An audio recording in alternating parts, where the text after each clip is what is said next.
The Dark Waters channel is for entertainment purposes only.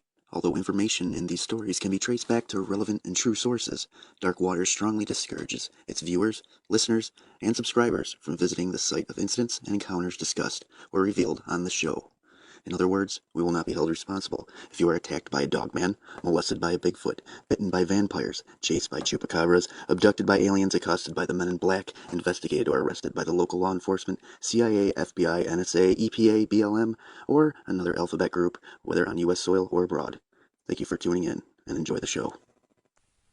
On this installment of the Dark Waters channel, we bring you stories about one of the most popular and terrifying cryptids, Dogman. Many of you non-believers will soon come to realize that not only is Dogman real, but he is the thing of nightmares. We proudly present to you Dogman's Revenge. These stories highlight this creature's tendencies to completely terrorize those who cross its path. Dark Waters. I would like to open up by saying how much I appreciate your channel and the hard work you do. Based on a brief experience I had, it has opened my mind to the realm of paranormal possibilities, as well as the topic of cryptozoology. I was on a camping trip with a group of 18 guys that I grew up with. Winter's getting colder, summer's getting warmer. Tidal wave coming across the Mexican border. Why buy a gal that's cheaper by the barrel? Just don't get busted singing Christmas carols. All of which were either firefighters like myself, police officers, Marines, and one doctor. Basically, our group was guys who experienced with the outdoors. Even though I grew up in the suburbs, my family has a farm, and I spent much time there growing up, going fishing, hunting, camping, and hiking. The spot we were camping in was very rural and could only be accessed through a small road consisting mainly of gravel and dirt. Then there are small trails, almost like roads, that are just barely big enough to fit a car, that go from campsite to campsite throughout the park. So if I remember it correctly, it was the second night we were there. Myself and 3 of my buddies decided to walk down one of the trails towards another campsite, which was located closer to a pond. Our campsite was located further up into the wood, some 80 yards or so from the pond. Our objective was to go check out the other campsites and make a friendly visit, considering there was a few cute girls among their party, and we just wanted to say hi. Also, we had intentions of casting a few lines into the pond in hopes of snagging some catfish overnight. Well, it's well into the night hours, and we started walking down the gravel trail, armed with a few flashlights and hunting knives. I was on the left wing, looking left. I could start making out glimpses of the water shining on the pool through the trees, as well as barely starting to see the glow of the flames protruding out of our neighbor's campfire pit. What I saw next has changed my perspective on the forest, and has tested my spirit ever since. I looked to my left and I saw what looked like 2 glowing ambers from the fire. Initially, I thought it was 2 ambers that glided away from the fire into the woods. However, I quickly realized that they were way too large, and there was no way they could have glided that far away from the fire into the woods without burning out. That's when it hit me like a ton of bricks. I got a lump in my throat, and I remember my mouth drying up. I realized that this was a set of large, orange amber eyes staring directly at me. At first they were low to the ground, at about 3 to 4 feet, and whatever it was moving parallel to our trajectory, coasting along our left flank. Then I saw the eyes blink. Distance-wise, this creature was about 25 yards from us. Then, as if the eyes themselves weren't alarming enough, the creature stood up, raising definitely taller than me in height. Guessing, I would say it was 6 to 7 feet tall at least. I'm 6 feet tall. The ground was almost level to our left, with a slight decline down towards the pond. Even with this slight decline, this thing was still significantly taller than me. Now at this point, I'm really getting scared.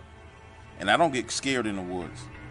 Somewhat keeping my composure, I whispered to my friends, "Contact left. Large orange eyes, 25 yards, unknown."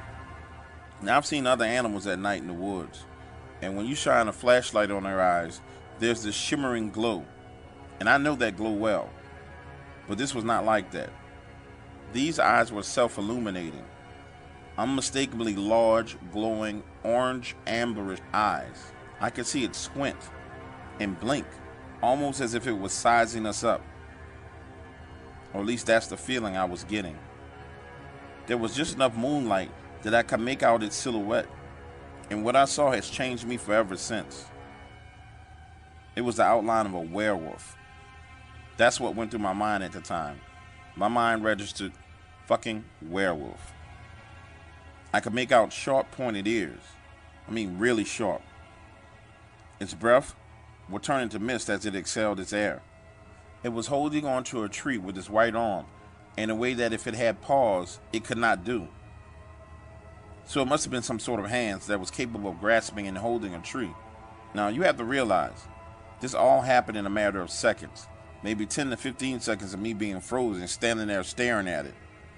I felt like my brain was on overdrive in these moments, forever etching this image into my mind. The creepiest part is when it stood up, grabbing the tree, and turning sideways so that I could see its profile as it walked alongside of us. Just the shape of this creature as it walked along made me freak out. The only noise I heard was when it made this strange movement with its back. It was this sort of crackling noise, as if it had to adjust itself or something.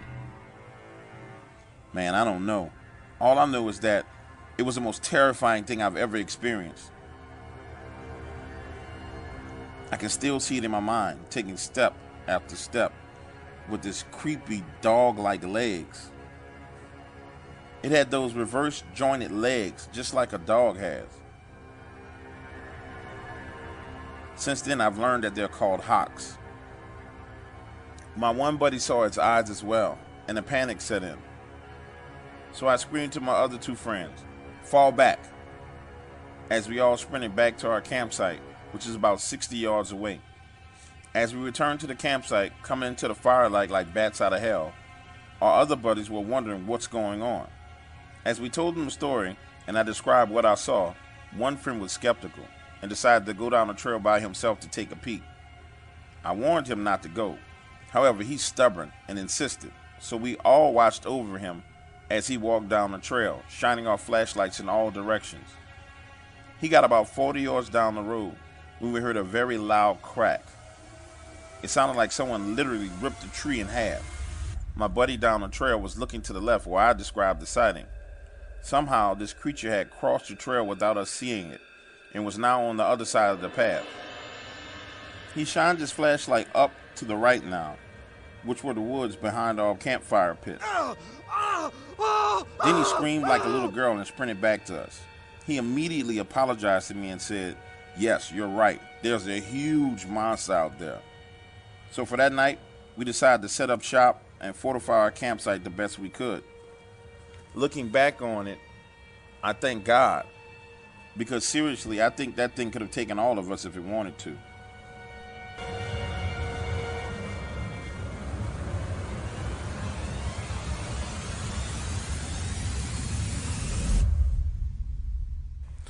I live deep in the bayous of southeast Louisiana, south of Homer.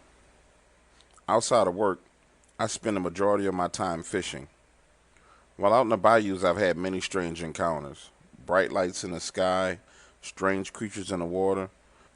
But the most frightening experience I had was with the Dogman. This happened 3 weeks ago, on a Saturday morning. I was out fishing with my dog, Buck. Buck is a beautiful German Shepherd, given to me as a birthday present by my younger brother. That morning was shaping up to be a great day for fishing. The light fog had begun to burn off the lake, and I trolled along the shores casting for redfish. Then I began to troll north of one of the canals. Buck had been laying there on the boat, taking a nap the entire time.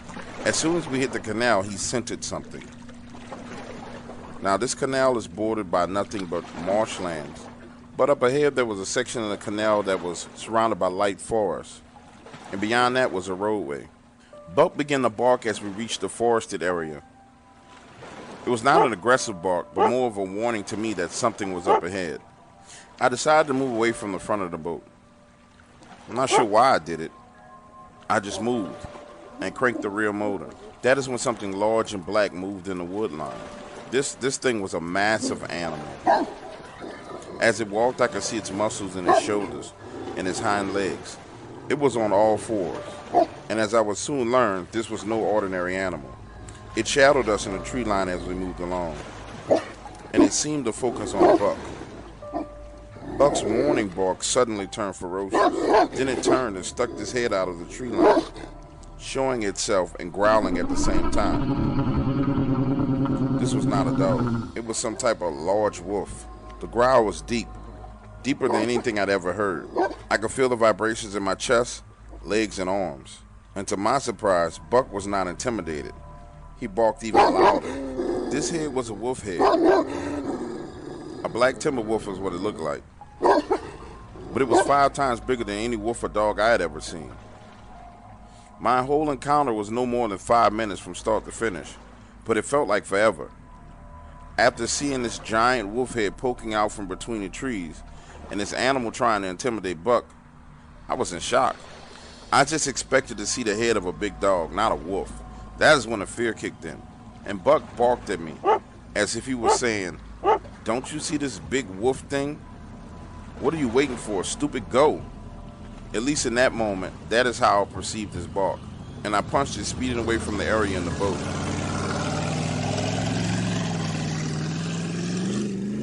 2 weeks later, I went back to that area. I asked people who had houses on that same canal if they had seen a big black dog. One man said, "Son, that ain't no dog. You and I both know that. It comes through here every now and then, but if you don't bother it, it don't bother you."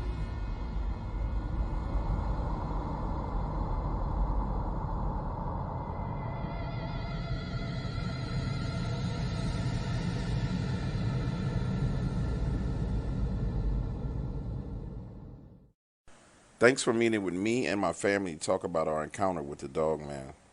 What happened to us should be shared with others so they can have knowledge of these creatures and what not to do if they see one of them. My 12-year-old son and I were out hunting on the outskirts of our city. It was his first time out, and I really didn't expect us to take down anything that day. It was more of a father-son outing. We left before daylight Sunday morning and headed to my hunting blind. When we arrived, we sat there until daybreak, having the most interesting conversation about this little girl named Elizabeth. It was shaping up to be an awesome father and son day. Essentially, that was all I wanted, was to spend some time with my son, not what happened next. As the sun began to light up the woods, Josh got excited. He trained his scope out into the clearing, then mumbled, "I'm going to get me a buck today."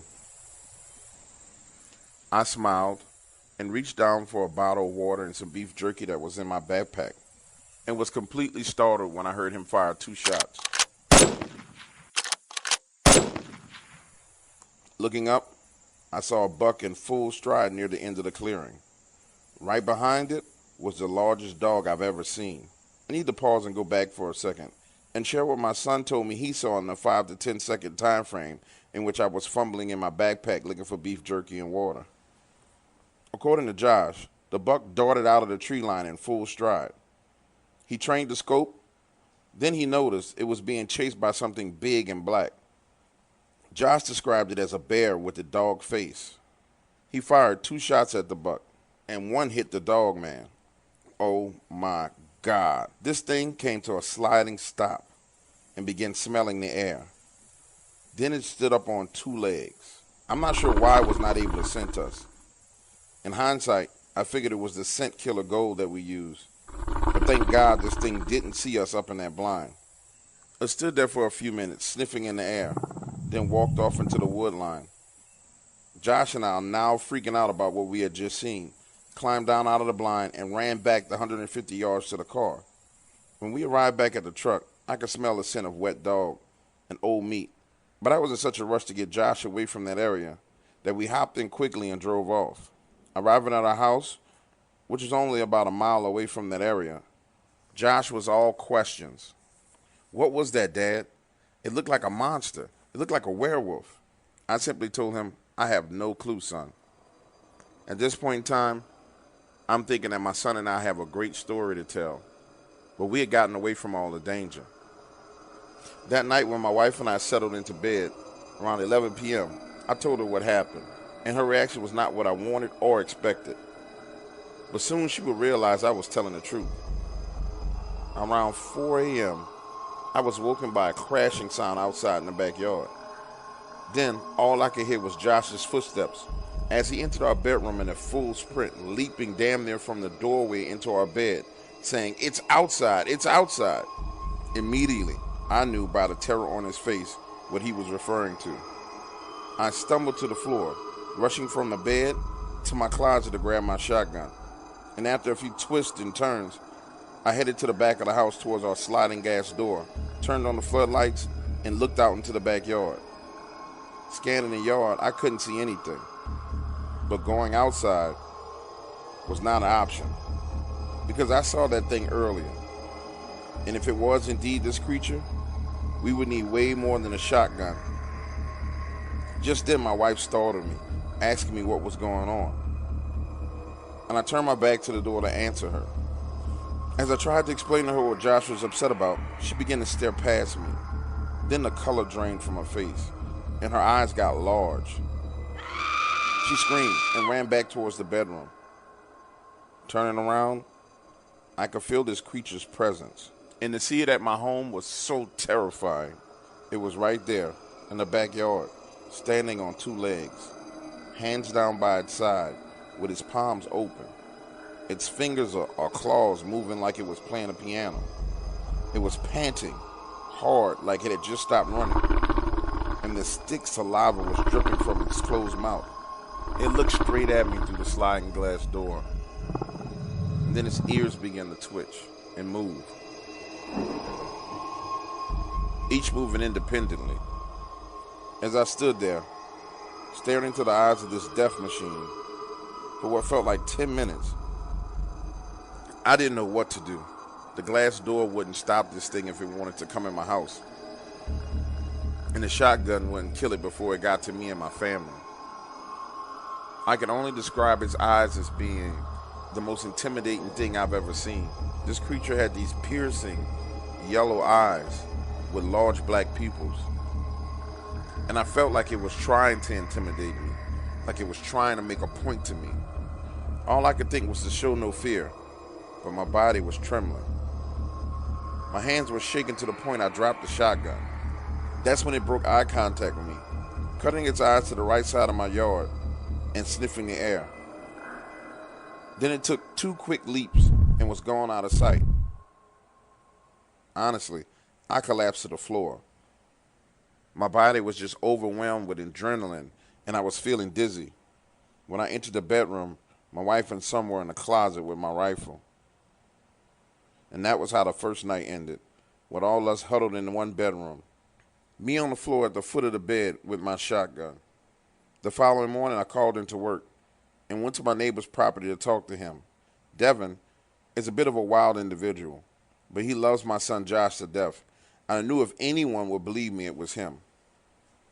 When I arrived, he was drinking beer. Now it's 9 a.m. in the morning, and Devin is known to drink, but not like that. He looked disturbed and worried. As I proceeded to explain to him what I saw last night, his eyes lit up, and I could tell he wanted to share something as well. He stood up, looked me square in the eyes, and said, "I saw it last night too." Devin said his dog was killed by some type of large wolf. Now, Devin breeds dogs for a living, and the dog that was killed was a bull mastiff, and it was his pride and joy. The dog had been torn into pieces, and he witnessed what happened. Devin was distraught and talked about how there was nothing he could do. He was frozen with fear as his dog was killed. That evening, I told my wife everything Devin and I discussed and tried to reassure her that this was a one-time incident. But again, I couldn't have been any more wrong. That night at 4:15 a.m., I was awakened from my sleep on the sofa by this feeling that something was watching me. You know how it is when you wake up afraid, but not sure what you're afraid of because your senses are not completely intact yet? Well, that is what I was feeling, dread and fear. But it was not from a dream. This fear woke me up from my sleep. Looking around the room, I saw nothing, and I was just about to settle back to sleep when I saw a figure move quickly from the window and towards the back of the house. Then I heard my wife scream, and she came running into the living room. "It's outside! It's outside!" She was terrified. Josh, now awakened from his mother's screams, came barging into the room, and we all huddled there in the living room as I dialed 911. All I could think to tell the 911 operator was someone was trying to break into our home. When the sheriff's deputies arrived, we walked around the house, and on the ground there were humongous canine prints. And at my bedroom window, the screen was soaking wet with some type of saliva or spit. My wife explained to me that she had woken up because of a scratching sound at the window and saw what looked like a dog-headed creature licking the window screen. As we walked around the house, the sheriff's deputy looked at me and said, "I don't know what was at your house, but I do know it wasn't a person." They assigned extra patrols to our area for that night, and again, we settled in to sleep. I haven't had any new activity to this day, but now, on weekends when I'm in my backyard cutting my grass, I get this eerie feeling that something's watching me from the tree line. I don't know if I'm paranoid or if I'm going crazy, but I can't shake the feeling that that thing is there, watching me, waiting for an opportunity to get me.